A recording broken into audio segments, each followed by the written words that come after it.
آج کی آیت۔ جب وہ کلام کر چکا تو شمعون سے کہا، گہرے میں لے چل اور تم شکار کے لیے اپنے جال ڈالو۔ لوکا 5 باب 4 آیت۔ عزیزو، اہل دانش کہتے ہیں کہ سیکھنے اور پڑھنے کی کوئی عمر نہیں ہوتی۔ بات بھی ٹھیک ہے، لیکن ہمارے کلچر میں اکثر یہ کہا جاتا ہے کہ اب آپ کی عمر آرام کرنے کی ہے، یعنی ہم اپنے بزرگوں کو وقت سے پہلے ایک طرف لگا دیتے ہیں۔ عزیزو، ہمارا یہ رویہ دوسرے کے لیے سراسر ناانصافی ہے۔ اصل میں تو یہ ہماری خود کے ساتھ بھی ناانصافی ہی ہے، کیونکہ ہمارے بڑے بزرگ وقت اور حالات کے ایسے مراحل سے گزرے ہوتے ہیں کہ ان کے پاس تجربات، مشاہدات اور معلومات کے خزانے موجود ہوتے ہیں۔ اگر ہم چاہیں تو ان سے مستفید ہو سکتے ہیں اور انہیں بھی جدید معلومات فراہم کر کے ان کی حوصلہ افزائی کر سکتے ہیں۔ رہی دماغ کی بات، یاد رہے کہ یہ خالق خدا کا دیا ایسا عضو ہے جس کو جتنا استعمال کیا جائے یادگار میں اضافے کے ساتھ بہتری آتی ہے۔ اس بارے میں ایک چھوٹی سی بات یاد کیجئے، سیل فون کے استعمال سے پہلے کتنے عزیزوں دوستوں کے فون نمبر یاد ہوا کرتے تھے، پر اب ذرا بتائیے نا اپنا فون نمبر۔ لہٰذا جب موقع ملے خود بھی سیکھیے، دوسروں کو بھی سکھائیے اور اپنی ذہنی صلاحیتوں میں اضافہ کیجیے۔ عزیزو، یسوع مسیح کی زمینی زندگی کے دور میں لگتا ہے لوگوں کو سننے اور سیکھنے کا بہت ہی شوق تھا۔ یاد رہے، متی، مرکز، لوکا اور یوحنا یہ وہ مصنفین ہیں جنہوں نے یسوع کی زمینی زندگی کو اپنے طور پر دیکھا اور الہی تحریک سے ہر بات، واقعہ اور حالات کو تحریر کیا۔ ایک چیز جو ہر کسی نے یکساں محسوس کی وہ یہ کہ لوگوں کی بڑی بھیڑ ہر وقت یسوع کو ڈھونڈتی، اس کی منتظر رہتی اور اس کے ساتھ ساتھ ہوتی تاکہ اس کی باتیں سنیں، کچھ عملی طور پر نیا بھی سیکھ لیں، کیونکہ ان کی تعلیم مذہبی لیڈروں کے روایتی تعلیم سے ہٹ کے ہوتی تھی۔ آج بھی معمول کے مطابق بڑی بھیڑ اس پر گری پڑتی تھی اور خدا کا کلام سننے کے لیے بےتاب تھی۔ یسوع ان کی روحانی بھوک پیاس سے بخوبی واقف تھے۔ وہ ہر روز انہیں فکر کے ساتھ اسی حساب سے مہیا بھی کرتے۔ یہ گنیسرت یعنی گلیل کی جھیل کے کنارے کا واقعہ ہے، جب یسوع ایک شفیق باپ کی طرح لوگوں کو روحانی طور پر سیر اور آسودہ کر چکے تو انہوں نے وہاں جھیل کے کنارے 2 کشتیوں کو دیکھا جن پر کچھ ماہی گیر بیٹھے اپنے جال دھو رہے تھے۔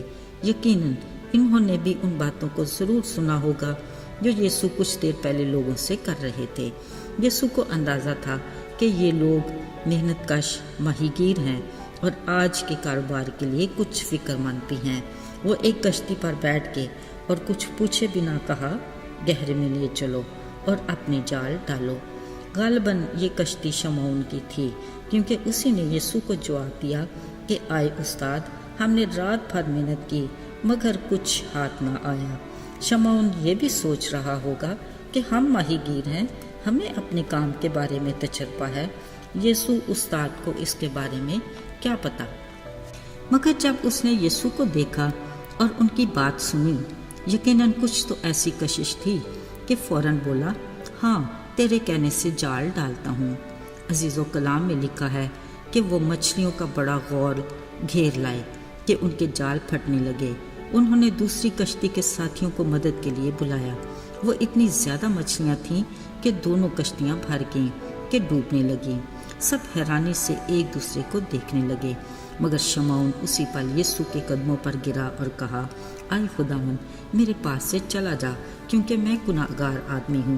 عزیزو، ذرا سوچئے، یسوع ایسے موقع پر سب کو حیران پریشان چھوڑ کر کیسے جا سکتے تھے، کیونکہ وہ تو دنیا میں آئے ہی بے یار مددگار اور گناہگار انسانوں کے لیے تھے۔ انہوں نے ڈرے سہمے شمعون کو تسلی دیتے ہوئے کہا، خوف نہ کر، اب سے تو آدمیوں کا شکار کرے گا۔ یوں لگتا ہے کہ یسوع نے اسی پل شمعون پطرس کو کسی بڑے کام کے لیے چن لیا تھا، اگرچہ اسے اس وقت یہ اندازہ بھی نہ ہوگا کہ آدمیوں کے شکار کا مطلب کیا ہے۔ پر غور طلب بات یہ ہے کہ ان سب میں سے جو وہاں موجود تھے، فقط پطرس ہی تھا جس نے یسوع کی الہی قدرت کو سمجھتے خود کو گناہگار ہونے کا اقرار کیا۔ یہ اس عمل کی بدولت تھا کہ وہ یسوع کے کہنے پر گہرے میں اپنی کشتی کو لے گیا۔ ابھی تو انہیں اس بات کا گمان بھی نہیں تھا کہ اسی خالق کے حکم سے پانیوں نے اپنے اندر کثرت سے جانداروں کو پیدا کیا۔ اب کیسے ممکن ہے کہ مچھلیاں یسوع کا حکم نہ مانتی؟ اسی ایک معجزے کو دیکھ کر وہ سب اپنی کشتیاں چھوڑ کر یسوع کے پیچھے ہو لیے۔